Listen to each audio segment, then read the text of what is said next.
TCI is brought to you by TaylorMade Stallion Unbridled Song, producing top songs year after year, including 13 Grade 1 winners. Visit unbridledsong.com.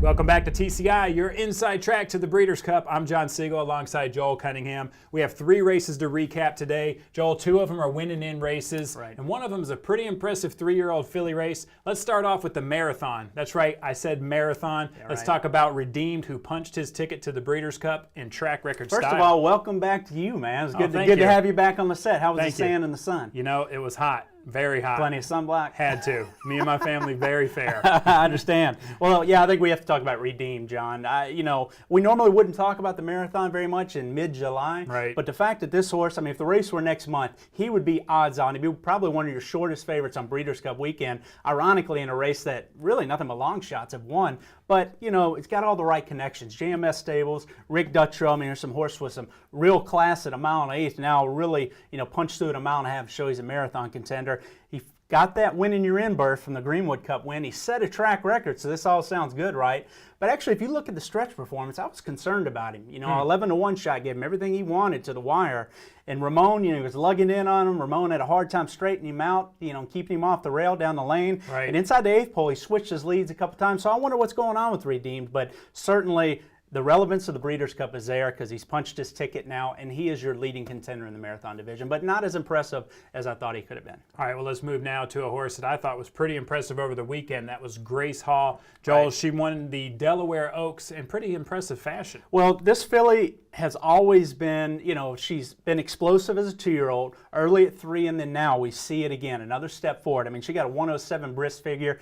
I mean, we saw another dynamite effort by Grace Hall, but again, we expected it, John. Right. She's a filly that when she's in her comfort zone, she can be very explosive. I mean, she faced a very short field in here at her home track, and she was ready to roll, and she handled her business. However, when she faces top fillies and mares in the top contest, the Breeders' Cups, the Kentucky Oaks, later on down the road when she'll face older mares, that's where I need to see Grace Hall step up. But she definitely ran her fastest race to date, so you had to have been impressed with that. Grace Hall, to me, remains one of those leading 3-year-old contenders going forward towards the Ladies Classic. All right, well, currently you have her at number 4 on the TCI top 5. Did she do enough to move up? Now, I'm going to keep her at 4 because, again, she really didn't surprise me, you know, but I still wonder. I'm going to need to see her beat better, you know, when she moves forward against some, whether it's better 3-year-old fillies next month or the months to come, or when she faces older mares. I need to see her step up in the big spotlight. All right, you promised the viewers last weekend a top 5 for the Filly Mare Sprint. Yep. But let's talk about the A Gleam Invitational first. We see Switch come back.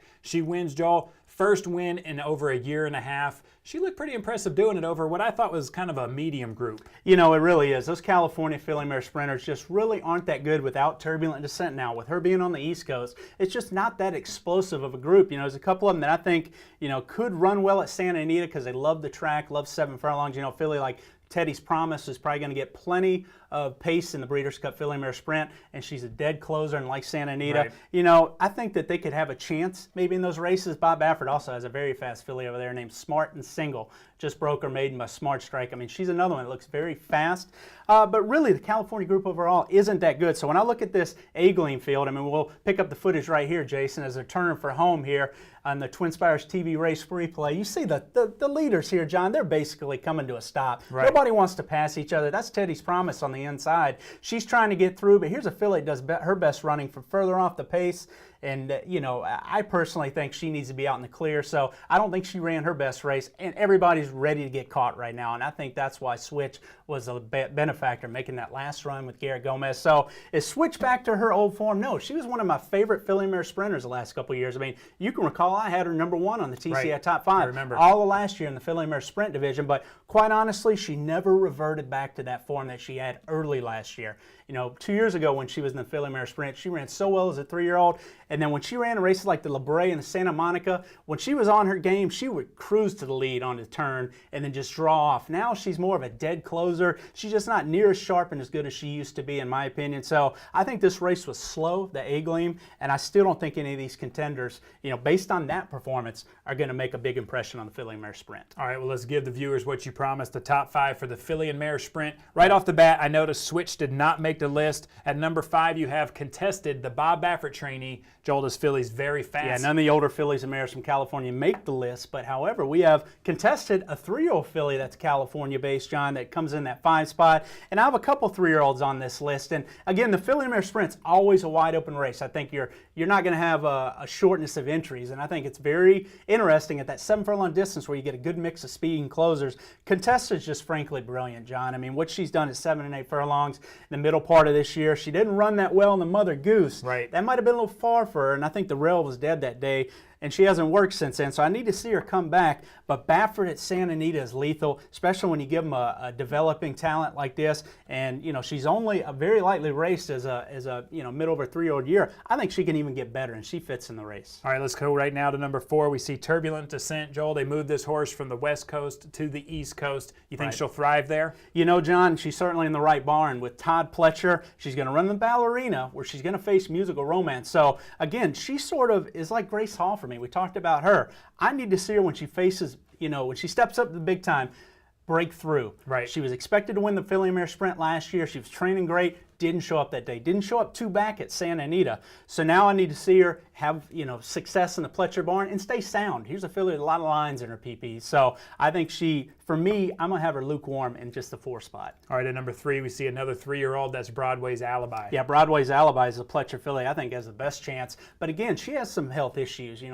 She was forced to miss the Mother Goose with some soundness problems. It was supposed to be minor, but she hasn't worked in well over a month. She needs to come back, John. But here's a filly that just absolutely brilliant and classy. I mean, you look at what she did in the Forward Gal earlier this year at Gulfstream, 16 3/4 lengths victory at that 7-furlong distance. Yeah. Came back, won the Comely, showed her class in her first start around 2 turns, just got nailed in a 1.8 Kentucky Oak. So I think at 7 furlongs, she is brilliant and classy and deserves that 3 spot. All right, at number 2, a little surprising, you have last year's champ, Musical Romance. Well, I think you have to have the champ somewhere towards the top. I personally think one filly's clearly faster and better than her now, and we'll talk about that.